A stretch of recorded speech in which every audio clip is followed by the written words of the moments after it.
C'est bon, vous m'entendez? Ok, super. Donc, tout ce que j'ai dit au début, personne ne l'a entendu en fait. Donc, je vais reprendre.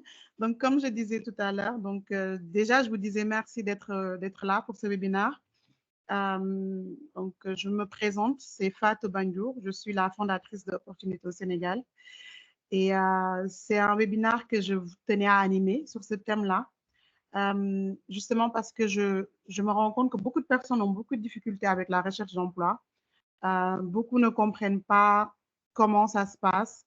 Beaucoup sont perdus, épuisés par leur recherche d'emploi. Ils ne comprennent pas qu'est-ce qu'ils font mal, pourquoi les choses ne se décantent pas.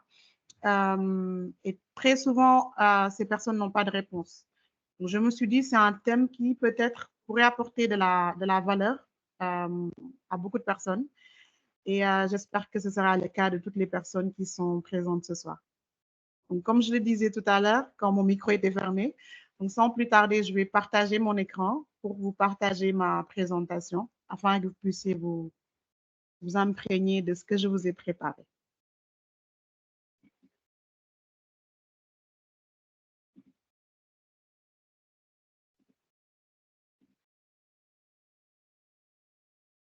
D'accord, j'espère que vous voyez bien mon écran.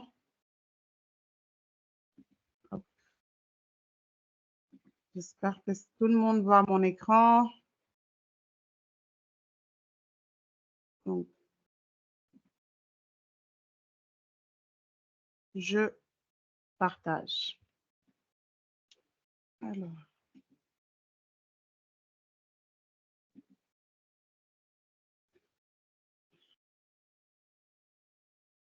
Alors, bienvenue à ce webinaire sur le thème les secrets pour une recherche d'emploi efficace.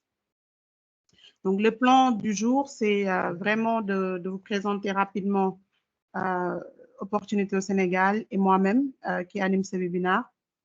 Et ensuite, aller dans le vif du sujet pour parler un peu de la réalité du marché de l'emploi. Également, les impératifs pour avoir une recherche d'emploi efficace. Et enfin, on aura un petit temps d'échange qui sera ouvert pour les questions et réponses. Alors, Opportunité au Sénégal, c'est quoi? Donc, Opportunité au Sénégal, pour ceux qui ne le savent pas, c'est une entreprise qui accompagne les personnes ambitieuses à bâtir une carrière qui répond à leurs aspirations. C'est notre raison d'être. C'est une entreprise sociale qui existe depuis 2017 et que j'ai créée un peu sous une forme assez légère au début. Donc, pour que vous compreniez mieux, je fais ma petite présentation et vous allez comprendre pourquoi j'ai créé Opportunité au Sénégal. Donc, moi, comme je vous l'ai dit, je m'appelle Fatou Bandio. Je suis sénégalaise. Je suis née, j'ai grandi à Dakar. Et après le bac, j'ai eu la chance d'aller faire mes études en France, des études de droit. J'ai obtenu un master à l'Université Paris 1, un master en droit international. Ensuite, je suis rentrée au Sénégal avec l'espoir qu'avec un master, j'allais vite m'insérer. Sauf que ça ne s'est pas passé aussi facilement que je ne l'imaginais. Je suis arrivée, je ne savais pas comment trouver un emploi au Sénégal, mais justement, personne d'autre ne savait m'orienter, personne d'autre n'arrivait à me guider. Donc, il y avait ma mère qui avait trouvé une stratégie donc, qui consistait à imprimer mes CV et les mettre dans son bureau. Elle était surveillante dans un lycée. Donc, toute personne qui vient dans son service, elle lui donne mon CV et lui dit, voilà, c'est ma fille, est-ce que tu as quelque chose pour elle, etc. Ce qui me faisait très honte à l'époque, mais ça a apporté quelque part ses fruits. Dans le sens où un jour, elle est rentrée à la maison, elle m'a dit, j'ai rencontré une dame intéressante aujourd'hui. Elle m'a dit qu'elle n'a pas de travail pour toi, mais elle bosse pour l'ambassade des États-Unis. Elle m'a dit qu'ils ont un programme très intéressant, qui est un programme du président Barack Obama, le Mandela Washington Fellowship. Et elle pense que, justement, tu pourrais être un bon profil pour ce programme-là. Moi, je pars sur Google, je regarde le truc et je trouve qu'effectivement, c'est intéressant. Mais c'était vraiment la deadline, donc je n'avais pas le temps de postuler. Je me suis dit, bon, je fais ça l'année prochaine. Bon, entre-temps, j'avais commencé à aller dans les associations, faire du bénévolat, etc. Et j'ai pris goût à tout ce qui tourne à la gestion de projet. Donc, quand j'ai eu une opportunité de travailler comme chargée de projet dans une structure. Ce que j'ai eu à faire, j'ai postulé et ça m'a permis de trouver mon premier emploi comme ça, comme chargée de projet, alors que moi, à la base, c'était le droit. Donc, entre-temps, j'ai postulé au Mandela Washington Fellowship. On m'a prise et je suis allée aux États-Unis. Pendant 7 semaines, j'étais à Washington, D.C., tout frais payé par le gouvernement américain. On a fait des cours dans des domaines du management public. On a rencontré des gens, des congressmen et des congresswomen, des gens du Congrès américain, des gens qui travaillent à la Banque mondiale. On a rencontré des personnalités de haut niveau. On a même rencontré Barack Obama. Et c'était vraiment une expérience extraordinaire. Et de retour au Sénégal, j'ai commencé à recevoir les opportunités, en fait, de l'ambassade des États-Unis. Et il y en avait une qui était très intéressante. C'était une opportunité de financement pour les initiatives de ceux qui avaient participé à leur programme. Et du coup, j'avais la possibilité de recevoir un financement pour un projet. Et moi, j'avais un projet à l'endroit des jeunes femmes et jeunes filles. Et j'ai eu à postuler. Ce projet s'appelait Let Camp. Donc, c'est le logo que vous voyez tout en haut à droite.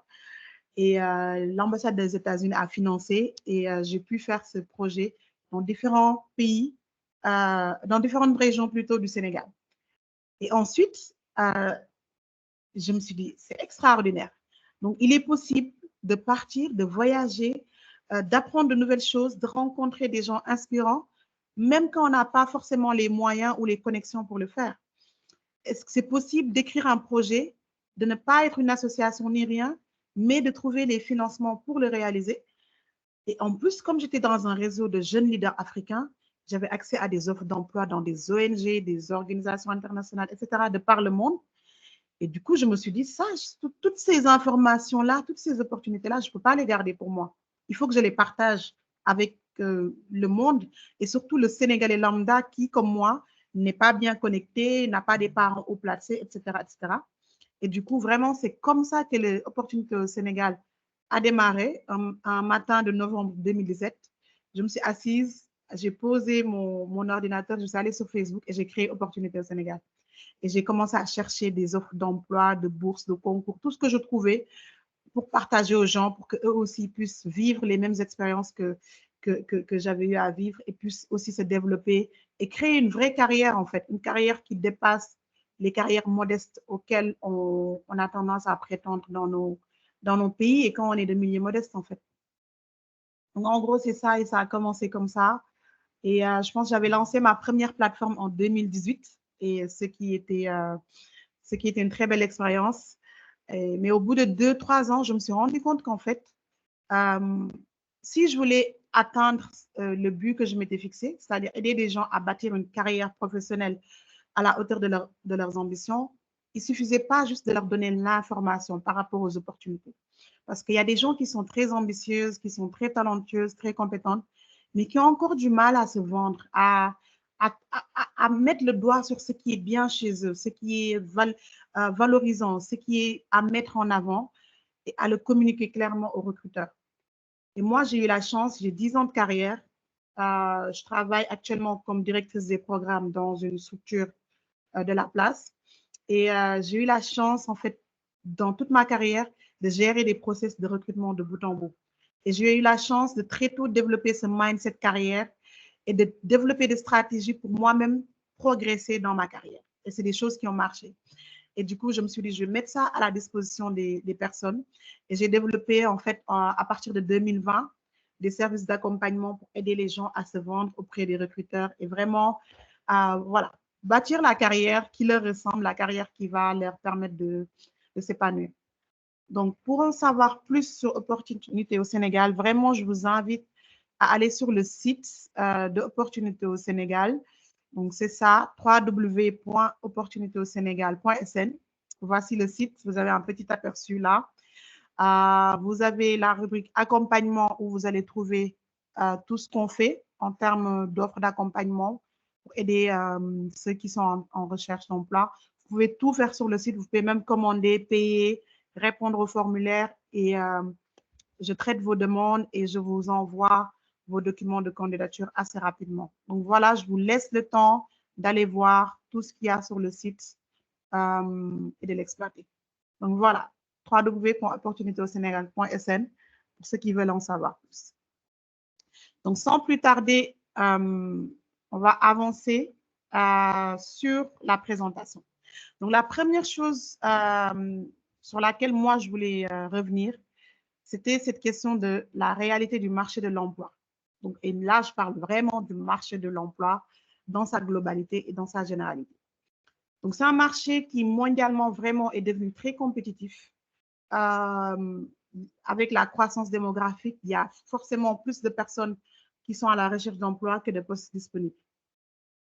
Mais paradoxalement, en fait, les entreprises, elles éprouvent beaucoup de difficultés.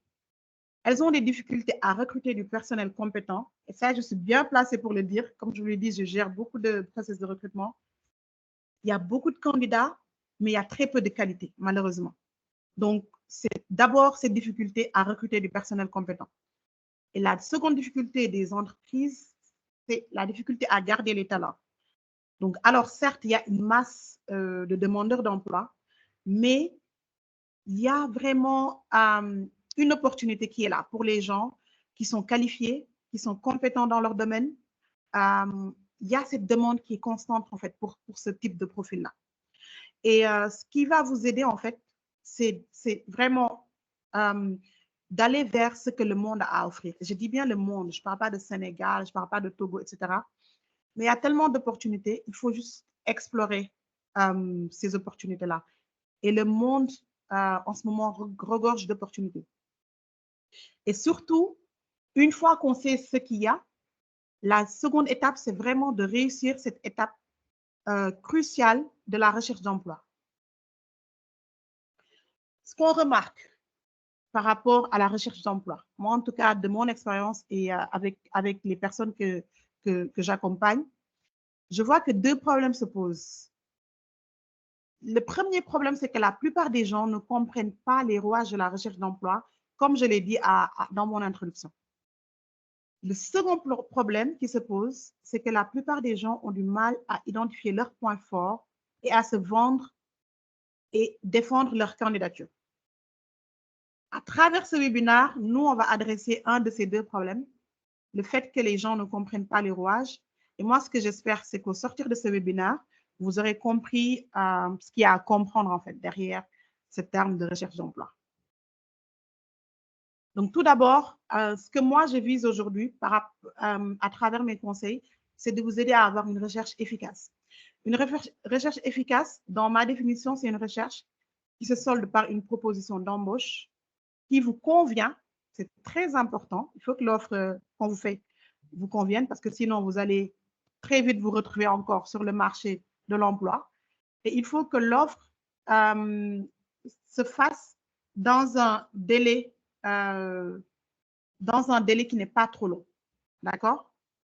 Alors, ça veut dire quoi? Ça veut dire que chercher un emploi sur des mois, 6 mois, 9 mois, 1 an, 2 ans, sans avoir de retour, c'est l'inverse d'une recherche d'emploi efficace. Donc, on va voir qu'est-ce qu'il faut avoir en tête pour s'assurer de réunir ces conditions-là. Donc, le premier impératif, je dirais, ou le prérequis, ça va plus loin que ça, c'est de faire un ciblage. Très important. Beaucoup de personnes ne le font pas. Mais tout doit partir d'un ciblage clair. L'intérêt du ciblage, c'est-à-dire, quand je dis ciblage, c'est-à-dire, il faut que vous sachiez qu'est-ce que vous cherchez exactement. C'est-à-dire que moi, que je sois en poste et que je veuille quitter mon poste actuel ou que je n'ai pas d'emploi et que je cherche un emploi, la première question que je dois me poser, c'est où est-ce que je veux aller? Quel type de poste m'intéresse? Ça va vous permettre de savoir exactement quoi chercher, de savoir où le chercher, parce que selon le type d'opportunité, les canaux vont être différents, et savoir aussi bâtir un argumentaire solide autour du profil que vous allez choisir. Ça, je vais vous en parler plus tard. Vous allez comprendre ce que j'entends par là. Donc, vraiment, le ciblage, je reviens sur ça, c'est que la plupart des gens ne ciblent pas. Et ce qu'elles vont faire, c'est qu'elles ont à peu près en tête leurs différentes compétences, Par exemple, moi, je peux dire je suis gestionnaire de projet, mais aussi je peux faire de la formation, je suis formatrice, je m'y connais en droit aussi. Et ce que je vais faire, c'est qu'au lieu de me dire focus, je vais faire une formation, une recherche sur ce profil et ce profil-là, je vais essayer un peu de lancer un large filet en espérant que, voilà, je vais attraper quelque chose dans mes filets. Et du coup, ça va se traduire dans les CV par un CV qui mentionne à peu près plein de compétences, vraiment plein de choses qui n'ont rien à voir les unes avec les autres. Et le candidat, il va penser en fait que, allez, je mentionne tout et après le recruteur, il va faire son marché dans mon CV, il va trier, il va voir s'il y a des choses qui l'intéressent, il va prendre, il va me prendre pour ça. Et c'est là l'erreur de beaucoup de personnes. Les recruteurs, ils n'ont pas le temps de lire vos CV, les fouiller, les farfouiller, chercher ce qui les intéresse. On dit qu'en moyenne, un recruteur passe 8 secondes à lire un CV. Et quand je dis lire, ils ne lisent même pas, ils scannent à la recherche des informations pertinentes. Les CV qui vont retenir l'attention d'un recruteur sur un profil, ce n'est pas un CV qui mentionne une ou deux des compétences qu'il recherche, mais c'est un CV plutôt qui est bâti autour de l'offre. Et c'est de ça dont je parlais tout à l'heure. Bâtir un argumentaire autour du profil. Si moi, par exemple, je dis que je suis formatrice, mon CV, ça ne doit pas être juste une ligne qui dit que j'ai fait de la formation à un groupe il y a un temps, voilà, X, Y donné. Mais dans toutes les sections de mon CV, tout doit concorder pour montrer que moi, je serai une bonne formatrice selon les critères annoncés dans l'offre du recruteur. C'est-à-dire que dans le listing de mes compétences, par exemple, je dois faire en sorte de lister toutes les compétences recherchées par le recruteur que je possède. Au niveau des expériences, je dois lister toutes les expériences que je possède qui sont pertinentes par rapport à ce que je veux faire, à ce poste-là auquel je postule. Dans les langues, je fais le même travail. Dans tout ce qui est informatique, je vais mentionner en priorité les logiciels, la maîtrise des logiciels ou des programmes que le recruteur recherche.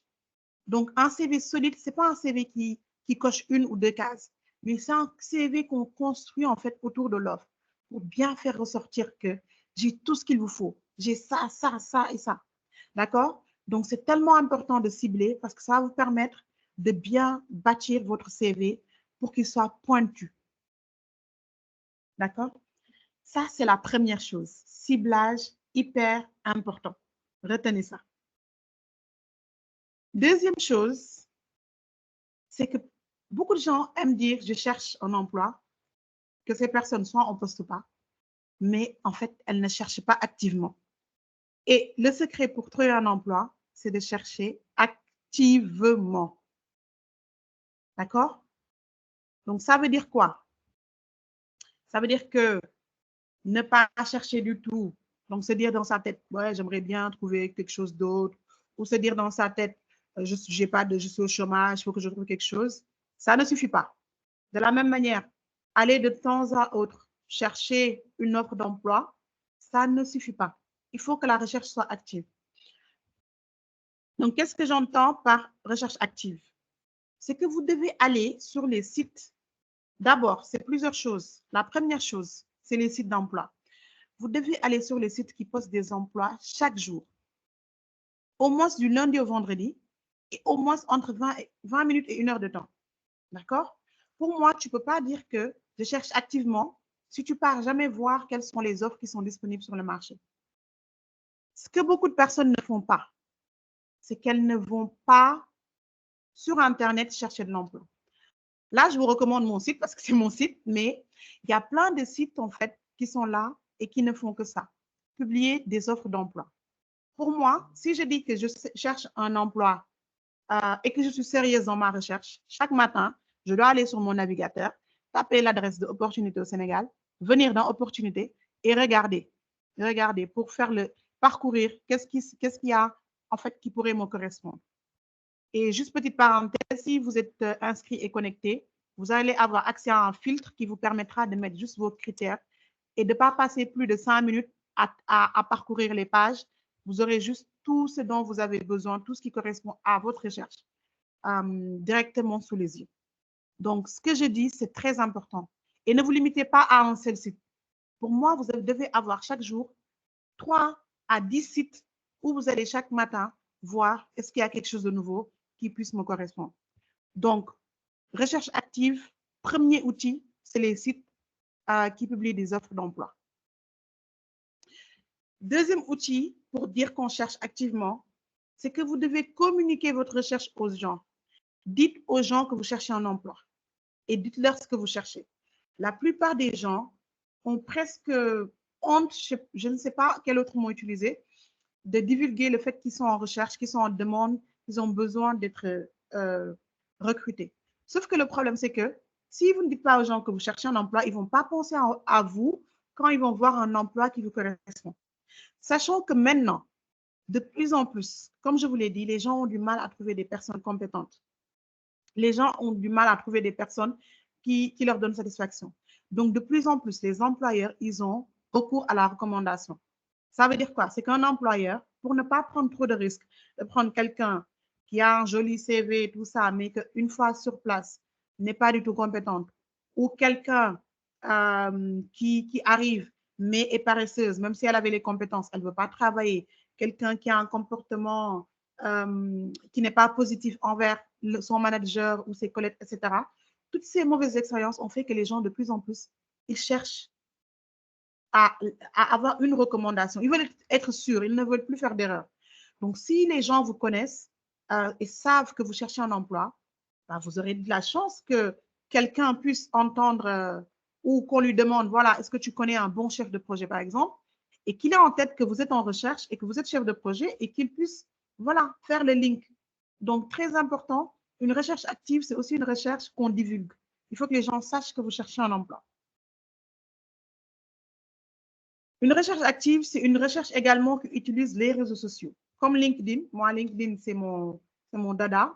J'avais fait un webinaire sur LinkedIn en août d'ailleurs. Donc, c'est vraiment un sujet de prédilection.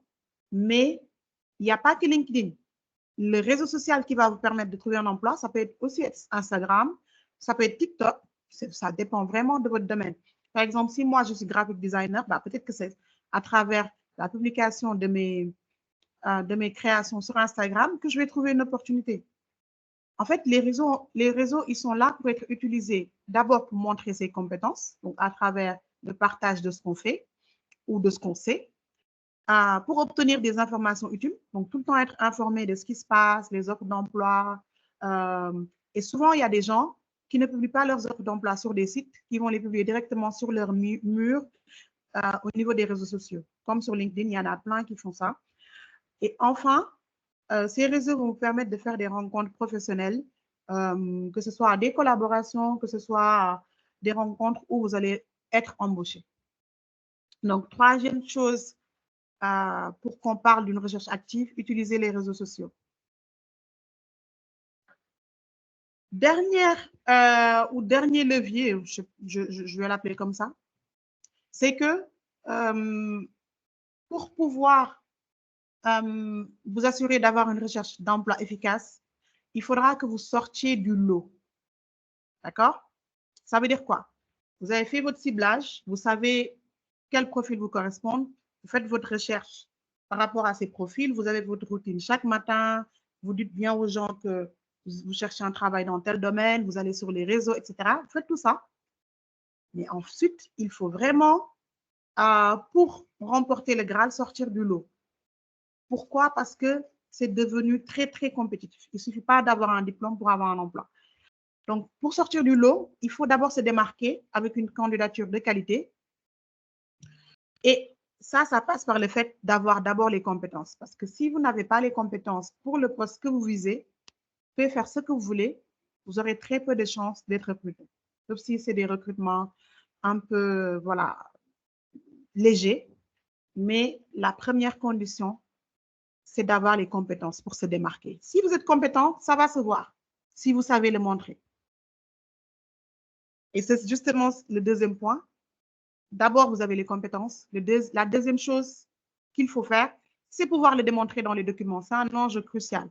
On est dans un monde où tu peux être le meilleur au monde, mais si tu ne sais pas te vendre, ça va bloquer. Tu vas arriver à un point où tu n'avances plus et des gens moins compétents que toi vont être en train de progresser. Pourquoi? Parce qu'ils arrivent juste à montrer tout cela.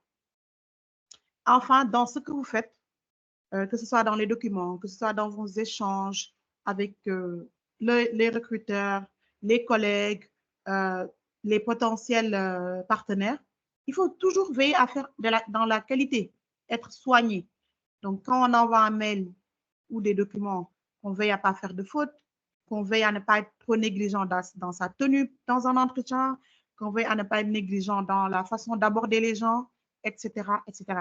Donc, ce qui va vous faire sortir du lot, c'est d'être quelqu'un qui a de la qualité, qui a de la compétence et qui sait se vendre. Vraiment, ça va vous permettre très rapidement de booster votre recherche.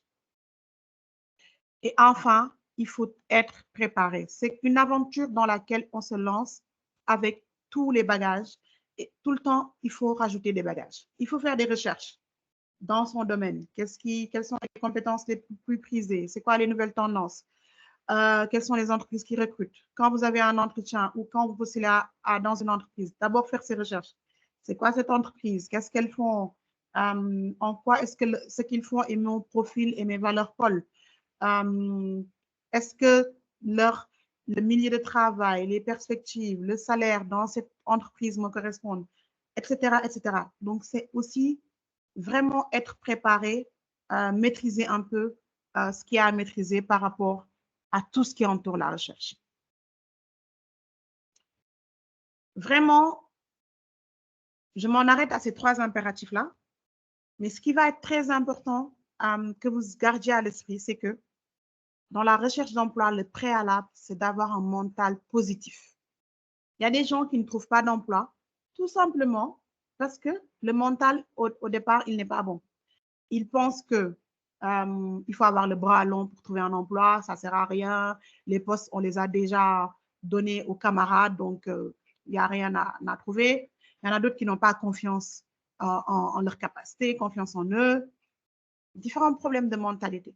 Si le mental n'est pas positif, on ne peut pas faire tous ces efforts que je vous ai cités. C'est-à-dire, il faut y croire, se dire que si je fais les bons efforts, ça va payer.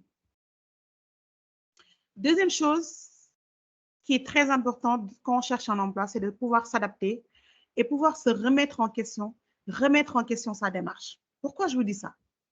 Moi, je rencontre beaucoup de personnes qui cherchent un emploi depuis longtemps, qui ne trouvent pas. Genre 6 mois, pas de réponse, 9 mois, 12 mois, pas de réponse. Et au lieu de se dire, peut-être qu'il y a quelque chose que je fais mal, elles continuent à faire les mêmes choses. Ce qui va entraîner un épuisement, elles sont découragées, etc., mais aucun résultat. À un moment donné, il faut prendre du recul et se dire, OK, peut-être qu'il y a quelque chose qui cloche, quelque chose que je ne fais pas bien. Je vais peut-être trouver un nez externe qui va m'aider à voir qu'est-ce que je peux améliorer, qu'est-ce que je ne fais pas bien, etc., etc. Donc, remettez en question votre démarche. Et même au-delà de la façon de chercher un emploi, qu'est-ce que vous cherchez, comment vous le cherchez, etc., c'est très important. Et ce qui va être important, c'est que vous puissiez vous adapter en tant qu'individu. C'est-à-dire que moi, je peux me dire, je cherche des postes, je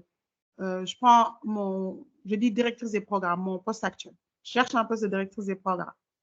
Mais que je me rende compte au fil du temps, en lisant les différentes de postes qui sont publiées, qu'il y a un élément qui revient partout et que moi, j'ai pas en fait, je ne possède pas.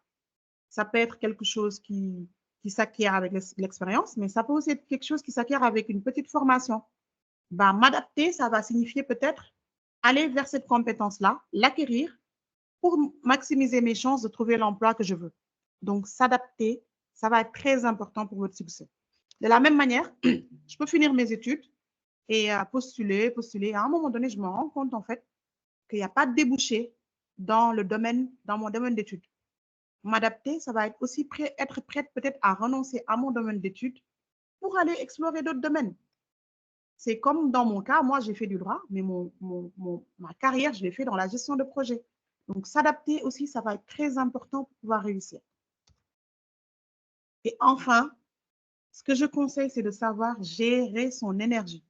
Parce que très vite, c'est épuisant, très vite, c'est difficile mentalement.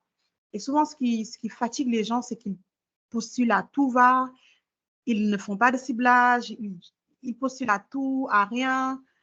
Et le problème, c'est que ce n'est pas très fructueux comme démarche. Il vaut mieux choisir ses candidatures, prendre le temps de bien les travailler et maximiser ses chances de passer cette étape-là.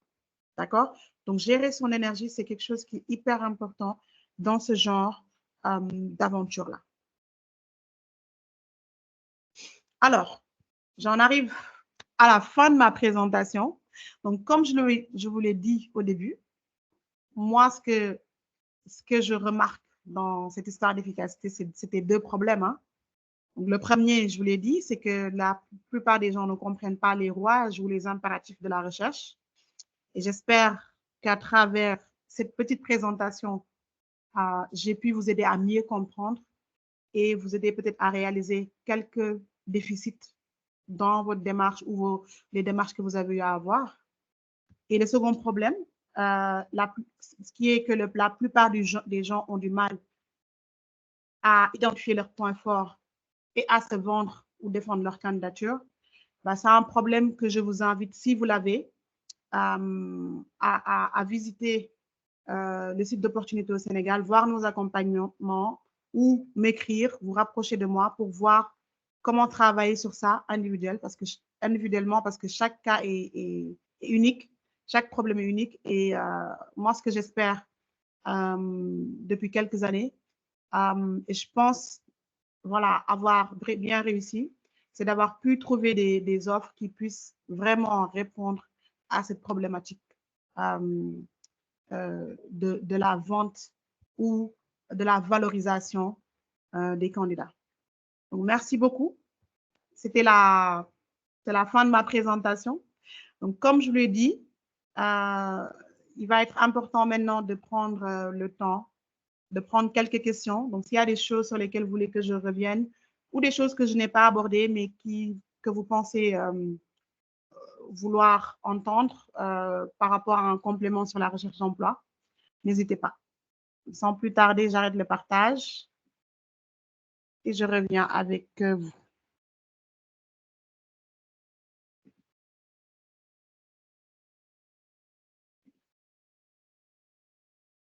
Alors, vous pouvez, si vous avez des questions, les écrire dans le chat. Je sais que les micros sont fermés, c'est le réglage. Donc, je vais parcourir pour voir s'il y a des questions. Donc, n'hésitez pas, toute personne qui a des questions, vous les notez. Djibril Gay demande comment se vendre. Alors ça, il n'y a pas une réponse, il n'y a pas une réponse très linéaire à ça, mais je vais quand même tenter. Parce que je sais que se vendre, c'est l'aspect le plus difficile pour la plupart des personnes. Se vendre, ça veut dire pouvoir se mettre en avant. Ça veut dire pouvoir montrer ses capacités, démontrer ses capacités. Comment se vendre? C'est d'abord, ça part de soi d'abord. Il faut d'abord identifier soi-même ses points forts, identifier soi-même ses compétences. D'accord? Une fois que c'est clair pour vous, je veux faire ce métier et je sais que je peux le faire. Je veux faire je veux occuper ce poste et je sais que je peux le faire parce que j'ai telle compétence, j'ai telle compétence, j'ai telle réalisation dans ma carrière, j'ai pu faire ça, ça, ça. Une fois que c'est clair pour vous, maintenant l'idée c'est de le retranscrire et de l'exprimer, que ce soit par écrit comme à l'oral, à l'écrit dans les documents de candidature, à l'oral durant les entretiens. Donc tout part de cette introspection, d'accord? Et ensuite de cette capacité à communiquer à l'autre, donc des capacités de communication, pouvoir communiquer à l'autre un argumentaire solide. Pour moi, toutes les interactions avec le recruteur, je fais le parallèle avec la plaidoirie d'un avocat. C'est-à-dire que toi, tu veux prouver un point. Le point que tu veux prouver, c'est que tu y es la bonne personne. Et du coup, il faut que vous sachiez construire un argumentaire autour de votre personne, autour du fait que vous êtes la personne idéale et que vous puissiez le défendre autant à l'écrit, donc dans vos documents de candidature, qu'à l'oral au niveau des entretiens. Donc, à l'écrit, c'est vraiment faire un CV bâti autour de ce profil recherché par le recruteur, comme je l'ai dit dans la présentation. Et à l'oral, c'est l'entretien. Vraiment, durant l'entretien, faire ressortir les compétences, les réalisations pertinentes. Et ce qui va vous aider à faire ça, ça va être de pouvoir préparer vos entretiens. L'erreur que font beaucoup de personnes, c'est qu'elles ne préparent pas leurs entretiens. On les convoque en entretien, elles y vont un peu freestyle, voilà, elles bug parfois, elles disent des choses, oublient les choses plus importantes, etc., etc. Alors qu'en entretien, ça se prépare. Donc, avant tout entretien, faites le maximum pour préparer. Pour moi, au moins 2-3 jours avant l'entretien, on doit commencer à préparer l'entretien. Voir quelles sont les questions les plus probables qu'on va nous poser, commencer à préparer des réponses, répéter un peu tout ça jusqu'à ce que ce soit fluide. Donc voilà, j'espère que ma réponse pour Djibril Gueye a été assez claire. Mais vraiment, c'est une compétence essentielle maintenant dans le monde dans lequel de pouvoir se vendre. On ne se vend pas, bah, on stagne souvent. Donc, Adji qui dit « Merci pour la présentation. Demain, je n'ai pas tout suivi. » Ok, désolé pour vous, Adji. Alors, il y a Suleiman Djouf qui dit « Est-ce que le nombre d'années d'expérience requis est un critère obligatoire ?» Non, je peux dire très sincèrement que non. Le nombre d'expériences est plus souhaité que requis. C'est-à-dire que moi, si aujourd'hui, je me dis que je vais recruter un assistant, je vais recruter un assistant pour moi. Je peux me dire que avec les exigences de telle ou telle compétence-là, je pense que la personne idéale, il faudrait qu'elle ait eu 3 ans d'expérience dans tel domaine. OK? Mais il se peut qu'une personne avec 1 an d'expérience ou 0 expérience, 6 mois, 0, puisse me démontrer qu'elle a quand même ses compétences, même si elle n'a pas eu les 3 ans d'expérience que je demande. Donc, la plupart du temps, le nombre d'années d'expérience demandé, c'est plus un souhait du recruteur, c'est souhaitable, mais la plupart des recruteurs ne vont pas être rigides. Par exemple, si moi, je postule à un truc où on demande 10 ans d'expérience ou 20, bon, disons 10 ans, et que j'ai 8 ans d'expérience dans le même domaine, il faudrait vraiment que le recruteur ait envie de souffrir, en fait, pour éliminer les gens qui ont à peu près la même chose en termes d'années d'expérience. Les compétences, en fait, elles ne peuvent pas s'évaluer individuellement. C'est un ensemble. C'est-à-dire que si j'ai un candidat qui a 6 sur 7, ce n'est pas parce qu'il lui manque un critère que je vais me dire je ne le prends pas. S'il a les critères les plus importants, bah, je vais le convoquer en entretien et je vais lui donner sa chance pour pouvoir voir est-ce qu'effectivement il a cette compétence que moi je recherche. D'accord? Je pense qu'il y a une autre question. Pourriez-nous avoir votre contact et votre adresse email? D'accord? Je le mets dans le chat. Je ne sais pas pourquoi moi, je ne peux pas écrire dans le chat. Attendez. Bon, bizarrement, moi, je ne peux pas écrire. Donc, je pense que vous y arrivez. Mais mon adresse email est fndour, FNDIOUR, @opportunitéausénégal.sn. Donc, si vous allez aussi sur LinkedIn, vous tapez Fatou Bandour, vous pouvez m'ajouter et m'écrire un message sur LinkedIn. C'est assez simple. Et aussi sur le site de Opportunité au Sénégal, vous pouvez nous écrire sur WhatsApp, par mail, etc. Donc, vous pouvez aussi aller sur le site et cliquer sur l'option nous contacter. D'accord? Donc, soit sur LinkedIn, vous faites Fatou Bandour. Mon adresse, c'est fndour@opportunitéausénégal.sn. Sinon, allez sur le site. Merci de l'avoir écrit, Suleiman. Merci. Alors, sinon, il y a Mamdiara. Oui, donc j'ai répondu à Mamdiara. est-ce qu'il y a un système efficace pour extérioriser ces expériences? Je ne suis pas sûre d'avoir compris la question, Ousmane, mais je vais répondre avec la compréhension que j'en ai. Vous voulez dire en gros, est-ce qu'il y a un système efficace pour valoriser ces expériences? J'espère que c'est ça. Donc, si c'est ça, je ne sais pas ce que vous appelez par système, mais c'est encore une fois juste valoriser ce qu'il y a d'important dans chaque expérience. Parce que tout le monde sait, tout le monde connaît, maîtrise son expérience. Je sais que de telle année à telle année, j'étais dans telle structure, j'occupais tel poste. De telle année à telle autre année, j'étais dans telle structure et j'occupais tel autre poste. D'accord? Maintenant, comment valoriser ça? Ce n'est pas la première question que vous devez vous poser. C'est plutôt qu'est-ce que je valorise? Encore une fois, votre candidature doit être bâtie autour de l'offre à laquelle vous allez postuler. Il faut dans chaque expérience faire ressortir les aspects qui intéressent le recruteur. D'accord?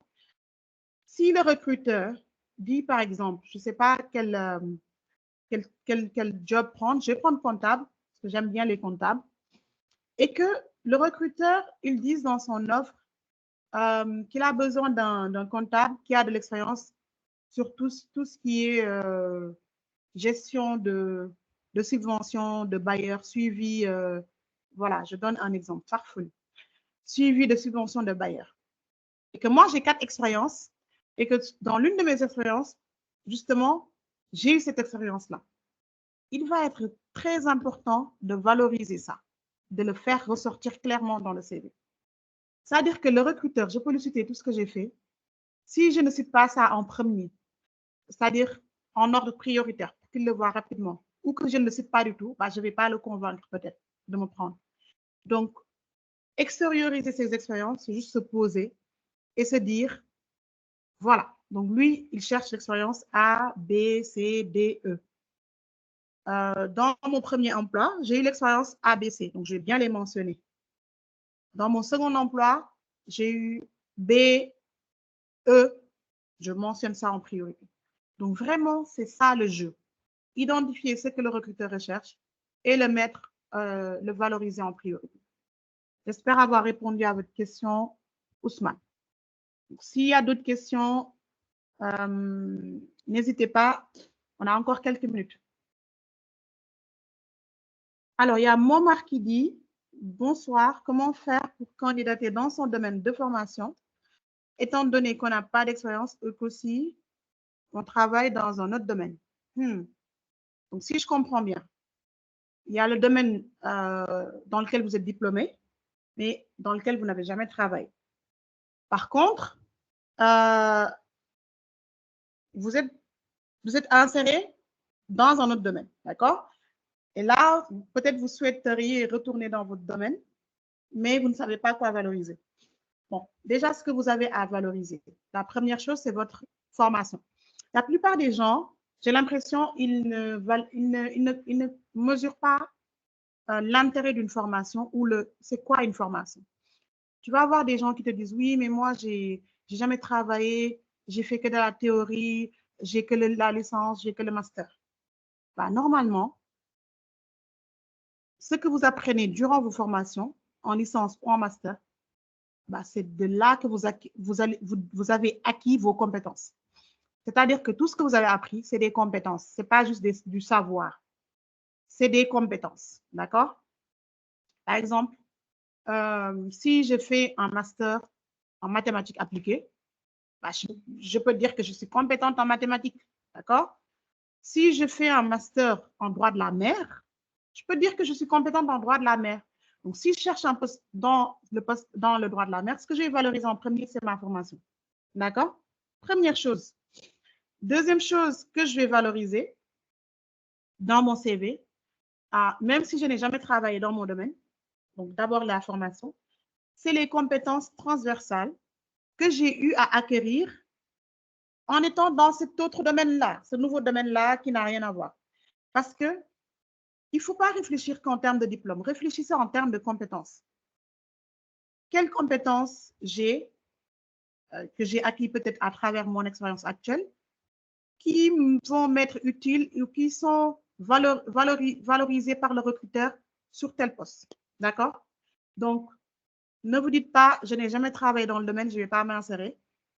Valorisez vos compétences, valorisez votre formation et surtout, si vous voyez que ça cale dans un domaine où c'est vraiment hyper exigeant, où on veut vraiment que vous ayez une expérience pratique, bah, essayez de trouver cette expérience pratique. Faites du bénévolat dans un domaine. Imaginez, moi, je suis comptable et que je n'ai pas encore trouvé d'emploi. Qu'est-ce qui m'empêche aujourd'hui d'aller dans l'association de mon quartier? Ils ont besoin d'un comptable peut-être, mais n'ont pas les moyens d'en recruter un. Et je leur dis, allez, moi, je vais faire du bénévolat, je vais faire votre comptabilité. Pendant 3-6 mois, je vais vraiment vous mettre votre comptabilité en ordre. Donc, s'il le faut, si vraiment c'est un domaine qui demande que vous alliez trouver cette expérience-là, allez-y. Et sinon, l'autre option qui s'offre à vous, c'est de retourner dans votre domaine, mais d'accepter de commencer au bas de l'échelle. Ça veut dire quoi? Ça veut dire que moi, par exemple, dans la gestion de projet, je suis un peu au niveau du haut de l'échelle actuellement, mais je n'ai jamais travaillé dans le droit. Donc, si je veux aller travailler dans le droit, je ne peux pas me dire je vais aller prétendre à des postes de direction dans le droit. C'est-à-dire que c'est un peu utopique. Mais je peux dire que je vais peut-être aller commencer à un poste d'assistante juridique, qui est vraiment le bas de l'échelle en termes de carrière peut-être, mais qui est ce que je peux prétendre parce que je veux juste pour le moment acquérir de l'expérience. Et une fois que j'ai vraiment cette expérience, je pourrai gravir les échelons. Et ça, c'est un choix que beaucoup de personnes font. Alors, Souleymane Diouf, merci beaucoup. Souleymane m'assiste vraiment aujourd'hui. Il a mis dans le chat le lien de mon LinkedIn perso, donc Fatou Bandour, et le LinkedIn de la page de Opportunité au Sénégal, ainsi que mon adresse mail de Opportunité au Sénégal. Merci beaucoup, Souleymane. Je ne vois plus de questions. Est-ce que vous avez épuisé vos questions ou est-ce qu'il reste encore des questions? Sachant qu'il reste à peu près 5 minutes, donc n'hésitez pas. Même si vous n'étiez pas là tout au début, n'hésitez pas si vous avez une question qui pourrait vous servir.